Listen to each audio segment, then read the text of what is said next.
I'll be speaking about Chapter 12, Best Practices in Fluency Instruction, and here's my name, Jania Bullock. This is my synthesis on fluency. My thesis says, teachers should instruct fluency in a variety of ways to improve students' literacy comprehension. So fluency improves comprehension. And I'm saying that teachers should instruct fluency because of how important fluency is. They can do this in a variety of ways by reading orally for the class, repeating the text orally, and group work. So reading orally for the class is when the teacher reads aloud the material so that the students can listen and better understand how things are pronounced and what the meaning of the text is. Also, when the teacher speaks the text orally for the class, the students can then repeat it back to the teacher, and thereby they're practicing it themselves. Group work is also important. You can put people in partners, and a great example of this is an English learner paired with a native English speaker. I was able to do this in my psychology class when I was paired with a Chinese student who was learning English, and he would read a paragraph of the textbook, and if he got tripped up on some words, I could come in and help him, be like, this is how this is pronounced, this is how you should emphasize this. And that way he could practice his fluency of English, and he could also hear me read the next paragraph, and there he could think in his mind, oh, that's how that's pronounced, that's how I need to say that, and this is what it actually means.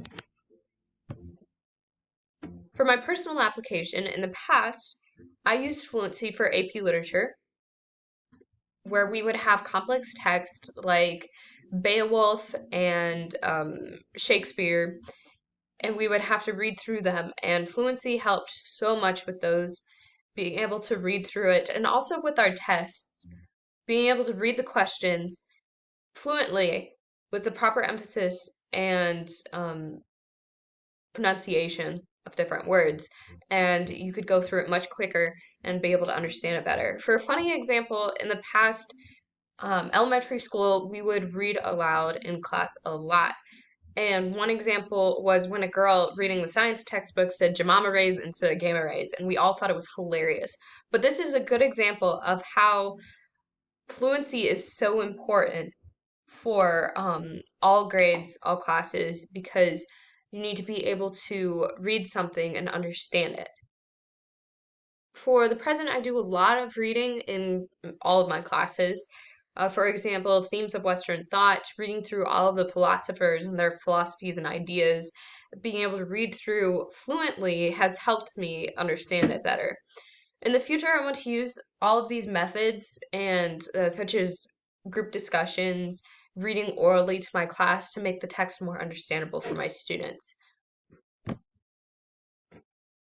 For my professional evaluation, my views of the text have definitely changed. I didn't think fluency was that important when I first, before I read the chapter, and then I read through it and I was like, oh my goodness, this is why fluency is so important, and because it helps with comprehension. And I also forgot that people struggle with fluency. My target grades are 11th and 12th grade for teaching literature, and even students in these grades can struggle with fluency in comprehending the text. One important quote I got from the text was, emphasis should be on enjoyment of the text and the natural conversations and discussions that occur as part of the interaction with the text. I thought this was very important because I want my students to enjoy the text that they're reading. I want the natural conversations to flow out of the text that they've read, and that can be done through fluency instruction. So if the students are able to read through it quicker and with better understanding, then they can have these natural conversations and discuss, oh, this is what I learned. And they can also discuss things like themes, terms, character development, the plot, all of these important things for literature, and they can better enjoy it because they're discussing as a group, and they have better fluency, and so they could actually understand it better. My critique, it wasn't thrilling like a novel, but it wasn't supposed to be. It read more as informative. It had so much information in it, great examples. However, I would like more personal, more interesting examples from teachers. so that you could better get an idea of this teacher used fluency for this.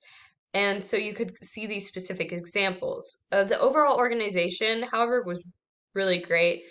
Did a good job of, with the titles saying, this is one method, this is another method, and these are all the details. So organization was great. For the biblical worldview, I think I can use my gifts in fluency. For example, I did speech competitions with the NSDA. I can use those gifts to read aloud to my students and therefore help my struggling students with fluency and also help my students better enjoy the reading material. And I think this is a great way to glorify God with as a teacher and with the gifts that he's given me. And here's my works cited page. And that is all.